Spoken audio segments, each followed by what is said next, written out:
Bursting someone's bubble, it can be annoying sometimes, but it can be satisfying as well, can't it? I'm not sure if you remember the ING ad, the crazy lady that goes around the streets and she goes and asking everyone, are you with ING?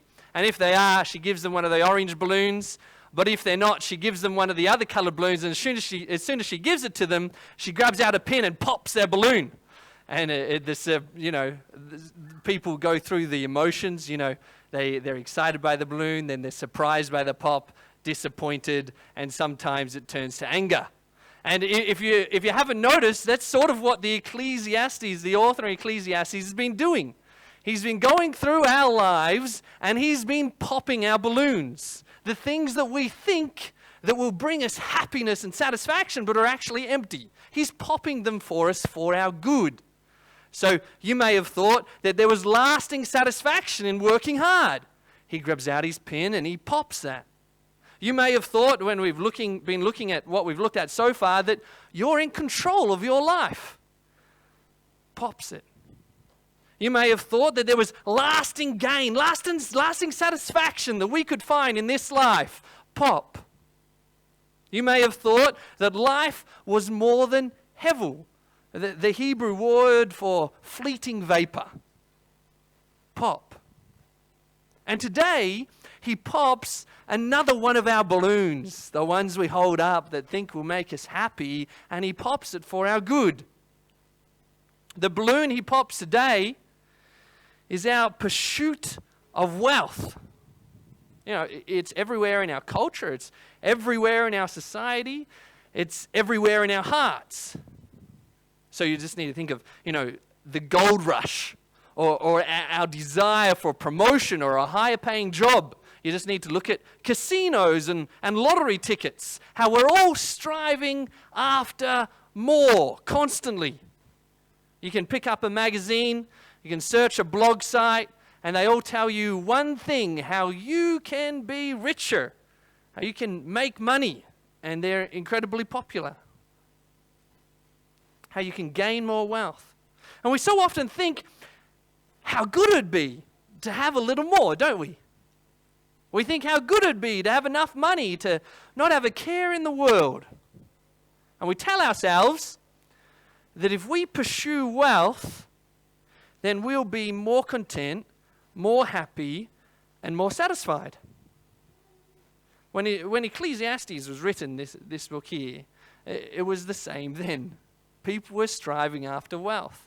There was an international trade boom, and people were getting rich overnight, and lots of people were striving for riches. And the preacher gets up, and he declares, wealth isn't worth your worship, so worship God with your wealth. He pulls out his pen, and he pops that idea. Wealth isn't worth your worship. He says wealth isn't worth your worship in chapter 5, and then his main point is at the end of chapter 5, and then in case we didn't get it, he says again in chapter 6, wealth isn't worth your worship. So we're going to save his main point in verses 18 to 20 until the end. And what we need to do is hear the preacher, listen to Solomon's wisdom, hear these words of God. Wealth isn't worth your worship.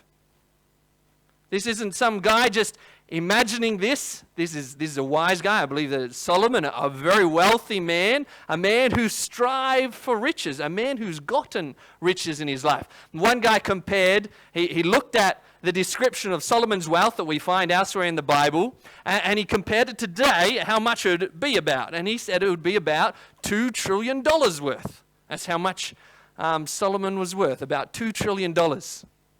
This man says it's not worth it. Don't worship. And this man should know because he's been there, done that for us. He's gone to the top and he's seen it's not worth our worship. And he gives two reasons why we shouldn't. He says, first, it doesn't actually satisfy. And second, it doesn't really last. Wealth isn't worth your worship. He begins with the poor. He begins with structural injustice at the beginning of our passage there. He says, don't be amazed at the oppression of the poor. We live in a world that's fallen. We'll always see people buying their way to power. using public position for personal gain, and manipulating the system for their own advantage. We'll always see that because people worship wealth. So look at verse 8. If you see in a province the oppression of the poor and the violation of justice and righteousness, don't be amazed at the matter, for the high official is watched by higher, and there are yet higher ones over them. And those in power, they often crave wealth, don't they? And to get that, they oppress the poor. There's selfishness and greed in the halls of power, and when it says watch over each other, they're taking care of each other. So they oppress the poor, and they worship wealth, and oppression is the result. And when those in power worship wealth, it doesn't end well for the oppressed. But this isn't just a problem for these guys in Ecclesiastes. This is a temptation for us, isn't it? The worship of wealth, the pursuit of riches, the thinking that $100 more a week would make my life better.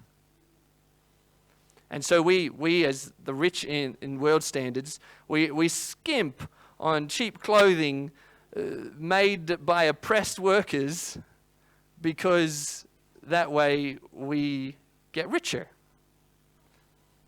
We, the rich, oppress the poor to stay wealthy. It's happening today just like it's happening in Ecclesiastes.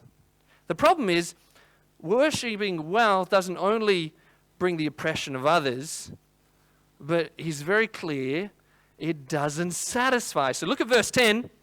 He says this, he who loves money will not be satisfied with money, nor he who loves wealth with his income.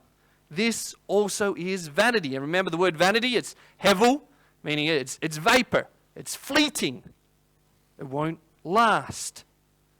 Now, Paris Hilton, she's just one of many examples. Except when Paris Hilton was a kid, she decided that if she got $100 million, she would be happy. And she said, when I was a teenager, I always wanted to make $100 million. I was like, when I do that, I'm going to be happy. And maybe you know what happened? She made $100 million. And did it make her happy? No. And so what does she decide? She's like, I'm going to make $1 billion. And then when I make $1 billion, I'm going to be happy. The only problem is, it just keeps going up and up and up. And the preacher says that Paris Hilton's wrong. It won't make her happy. And I think we know this. And most of us don't strive for the celebrity lifestyle. We don't strive for 100 million, let alone $1 billion. But we still do the same thing as Paris, don't we? We still believe just a little more and I'll be happy. We still think the mortgage paid off, affording that holiday or that one thing we really want to buy, then I'm going to be satisfied. I'm going to be happy. But compared to the majority of the world, the ironic thing is that we're sitting, if you're sitting here, we're the wealthy ones, aren't we? We're that 8% of the world's wealth. We don't have to worry about our next meal. We don't have to worry about having enough warm clothing on a windy day. People would look at us and we're like the Paris Hilton to a lot of the world, and they would think if we're only there, then we would be happy. But we're where we are, and we still think just a little bit more, and then we'll be happy. Looking to wealth for happiness at every and any stage will not satisfy for long. Someone called this disease affluenza. And we all have a mild case of affluenza. Some of us more than others. We know we have a case of affluenza when we're thankful for what we have, or maybe we're not thankful for what we have, but we keep thinking about the things that we don't have and how to get them. And it explains the sudden pang of discontentment when we're flicking through the catalog, or we see that house on Facebook, they're advertising, oh, that looks like a nicer house than mine. And you get that pang of discontentment. When we realize that we can't afford something that we want, there's a case of affluenza, and when we buy it and feel guilty for it. Our appetite for what money can buy is just never satisfied. It happens at Christmas. You kids at Christmas time, when you get presents, you think, oh, if I want this Christmas, when I get what I want, then I'm going to be really happy. But after a little while, you want the next thing. And soon there's something else that we all wish we had. Our longing never goes away for long because wealth isn't worth your worship. It never satisfies. In fact, getting more wealth, Solomon thinks, just attracts more sponges and freeloaders. That's what he says in verse 11. When goods increase, they increase to eat them. And what advantage has their owner but to see them with his eyes? And King Solomon knew this. It says that he had to feed like 1,000 people every day because of the incredible wealth and the responsibility as a king. More wealth just produced more responsibilities, more people to feed. A lottery winner knows this when all of a sudden all the friends you didn't know come along to say hello. Every kid knows this when the friend next door just comes along to just play with your toys, valuing what you have instead of who you are. And I think we know this. You know, when you get enough money to afford the second car, but we know that when you get the second car, then comes rego and insurance, becomes mechanics and, thanks Jeff, and petrol. And all these extra things come along with the more things you have, don't they? Yeah, you buy a bigger house, but most of the time you can't be there because you have to be out paying it off. Someone says it again in chapter 6, in the end of it, in 7 to 9, he repeats that money doesn't satisfy. He says, all of the toil of man is for his mouth, yet his appetite is not satisfied. For what advantage is the wise man over the fool, and what does the poor man have who knows how to conduct himself before the living? Better is the sight of the eyes than the wandering of the appetite.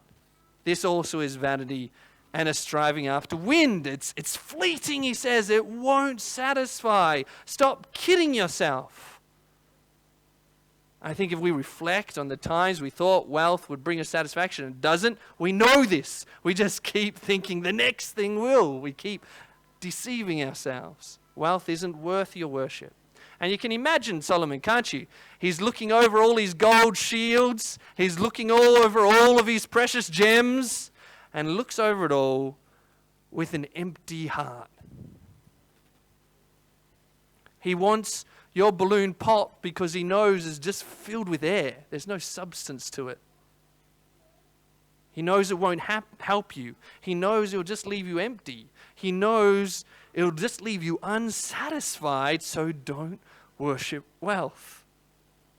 The other problem of why wealth isn't worth your worship, he picks up, is because it doesn't last. He tells of a story of a man in verse 13 to 17 of chapter 5, a man who was rich, but it didn't last. He lost it all, and he's a helpless father with a hungry son. And in some ways it's a sad story, but wealth doesn't last. And we know this. We know it can be fleeting with bank failure or a bad investment, with war or COVID or recessions.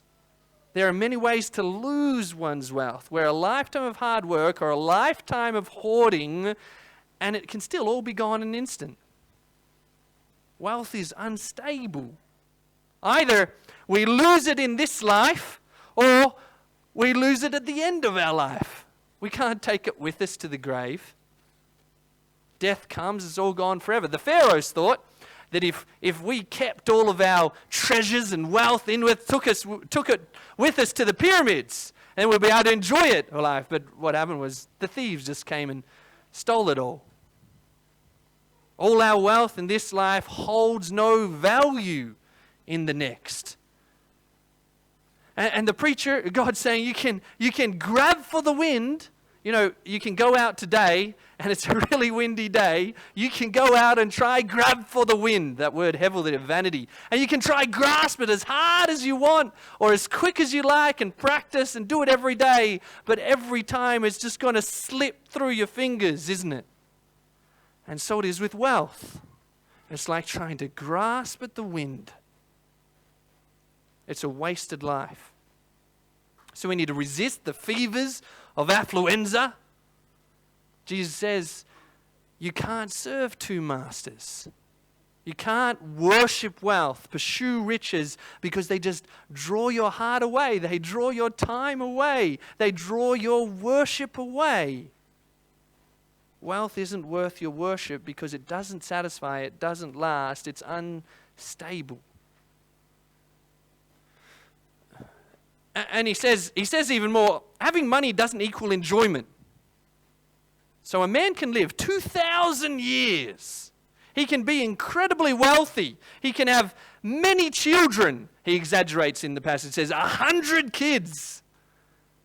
But still depart unnoticed, unlamented, and unfulfilled. A person can have everything that life has to offer and still be miserable. The preacher goes so far to say, maybe it's better to have not lived at all, if that's the case. If we're just pursuing wealth our entire lives, maybe it's better to just not have lived because of how unworth it actually is. He says that probably the most shocking statement in all of Ecclesiastes is in chapter 6, in 1 to 6. And you read that, and I read that, I'm like, wow, how can he actually say that? But he has a good point. Let's just read that. 1 to 6 of chapter 6. There's an evil that I've seen under the sun, and it lies heavy on mankind. A man to whom God gives wealth, possessions, and honor, so that he lacks nothing of all that he desires, yet God does not give him the power to enjoy them, but a stranger enjoys them. This is vanity. This is a grievous evil. If a man fathers 100 children, right, he's exaggerating the most, and lives many years, so that the days of his years are many, but his soul is not satisfied with life's good things, and he also has no burial, I say that a stillborn child is better off than he. For it comes in vanity and goes in darkness, its name is covered. Moreover, it has not seen the sun or known anything, yet it finds rest rather than he. Even though he should live 1,000 years twice over. So even though he should live 2,000 years, yet enjoy no good, do not all go to the one place. And you read that, and it seems so harsh. It seems such a drastic statement, doesn't it? So over the top. That if you live past birth and just run after wealth and try to strive for wealth, it's better to have not even been born. Because you're not going to find any rest if that is your goal, if that is what you're worshipping. If we worship wealth, and this is how it ends, worshipping, striving, living for wealth is no better than dying at birth, he says. Because worshipping wealth is unsatisfying, because worshipping wealth gives no rest. But the stillborn child, he says, finds rest at least. And the preacher, he says this exaggerated, dramatic statement in order to overwhelm us with the truth of wealth's failures. By life's difficulties, his intention is to show our incapability, our helplessness, our hopelessness, so that we stop looking to wealth to satisfy. We don't have control over it. It's unstable. It's unsatisfying. We don't have control over our wealth. So stop worshiping something that won't last. Stop living entirely for something that so easily slips through your hands. Solomon knows it won't satisfy. It didn't satisfy him, so he pops our balloon and he says, stop. Wealth isn't worth your worship. And so if wealth isn't worth our worship, our lives, our hearts, then what do? If wealth never satisfies, then how are we to think about wealth? Are we just to give all our money away and be forever poor and not even try and earn anything? Do we have to be poor? Can we still enjoy riches at all? Or is it just leave it and not even think about it? And Solomon's conclusion is, because wealth isn't worth your worship, then worship God with your wealth. So praise God for the gifts that he gives. Find enjoyment in the common things of life, the author says. Each day's richness, enjoy that. God's good control. So look at the preacher's answer. This is his main point at all. 18 to 20. If wealth doesn't satisfy, this is what he says to do. Behold, what I have seen to be good and fitting is to eat and drink and find enjoyment in all the toil with which one toils under the sun, the few days of his life that God has given him. For this is his lot. Everyone also to whom God has given wealth and possessions and power to enjoy them and to accept his lot. and rejoice in his toil. This is the gift of God. For he will not much remember the days of his life, because God keeps him occupied with joy in his heart. So saying God gives, we receive, God's in control, so trust him. Be content with what God gives. Never set your hopes on unstable, uncertain riches, but set your hopes on God. Begin each morning with the goal of enjoying the day that God is giving. So I get up my 3 older kids each morning. I go into their room, wake them all up, give them a kiss. I grab out Hunter out of his cot and I take him in the change room. We open the blind and we say 2 things every single morning, the same thing. I say, hello, outside world. And he says, hello, outside world. And I say, thank you, God, for this day. And he says, thank you, God, for this day. And that's what we say every single morning as we enjoy the day that God has given us. As we enjoy the gift that God has given us that we can enjoy. Thanking God for his goodness to us. We can spend our life running after fleeting riches, but it doesn't satisfy. In the end, it more than not leads to disaster. Instead, we're to enjoy God's gifts every single day, and that's where we find contentment. That's where we find satisfaction in the end. And the preacher's words here, they're repeated by Paul. I've got this text up. It's incredible, the similarities in 1 Timothy 6, verse 6 to 10. It feels like Paul was just reading Ecclesiastes. But he says this, godliness with contentment is great gain. For we brought nothing into the world, and we cannot take anything out of the world. But if we have food and clothing, with these we'll be content. But those who desire to be rich, run after riches, worship riches, they're going to fall into temptation, into a snare, into many senseless and harmful desires that plunge people into ruin and destruction. For the love of money, the worship of money, is the root of all kinds of evils. It is through this craving that some have wandered away from the faith and pierced themselves with many pangs. And then down in verse 17 he says, as for the rich in this present age, and we're the rich compared to the world, we are very much the rich. As for the rich in this present age, charge them not to be haughty, nor to set their hopes on the uncertainty of riches, but on God, who richly provides us with everything to enjoy. Wealth isn't worth your worship, so worship God with your wealth. Have Martin Luther's attitude when he was reading through Ecclesiastes in this section. He said, as I shall forsake my riches when I die, so I forsake them while I'm living.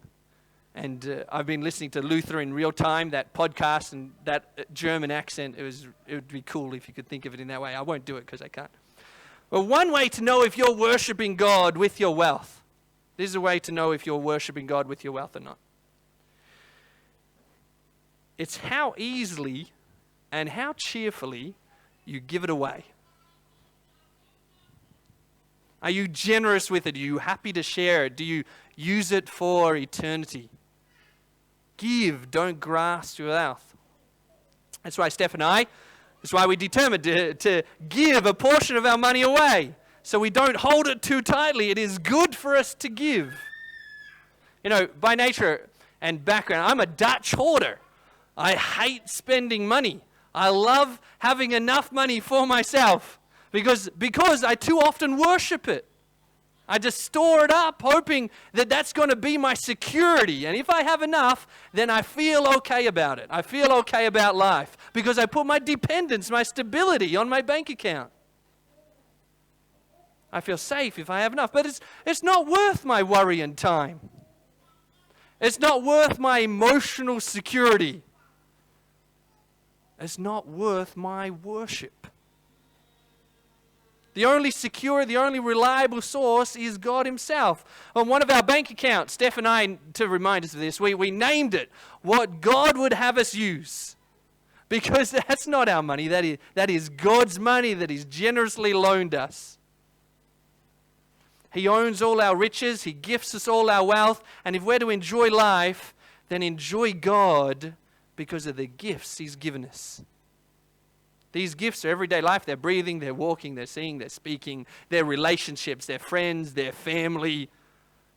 And it's money as well, isn't it? So don't hoard it, don't live for it, don't think you'll satisfy. Be wise with it. Save what you need. Enjoy the money God gives us. Because wealth is good, it's just not worth your worship. So worship God with your wealth. And the only mindset I think that in the end that makes this possible is an eternal mindset. That's all we've got to have this foundation, isn't it? An eternal mindset. And it alters how we think of money. It means that we can give it away for eternal rewards. Not storing it up on earth, but storing it up in heaven where moth and rust can't destroy. It means that we can give to local mission, to local church, to mercy ministries, to overseas missions, because we have an eternal mindset that's storing up treasures in heaven. We should have a similar attitude to people in India in November 2016, where the government said to everyone in India, in 4 hours, the 500 and 1,000 rupee banknotes will be null and void. So imagine if today the government in Australia says your $10 and $20 banknotes will be null and void in 4 hours. What's the first thing you do when you hear that? You run to the bank and put in all your $10 and $20 banknotes. You trade as quickly as you can, what everyone in India did at that time. Because you trade what's of passing value to something that will last. And that's a mindset of eternity. That's an attitude of our wealth today. So as Christians, in a world that thinks money brings happiness, this is what we should be marked by. We should be a people who see our joy is not tied to our money. People should see a generous heart that finds joy in giving. People should see we're not stressed about money, but we still enjoy it, thanking God for it. People should see that we have a contentment regardless of how our bank account statement is going.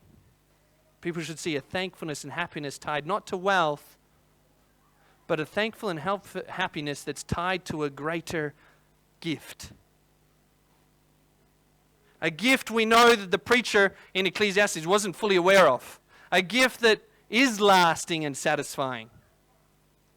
Where God gave us His most precious treasure. Where God gave us His Son, Jesus Christ. And that's the ultimate gift to humanity, isn't it? Especially Christmas coming up, but every day of the year, this is what we should be remembering.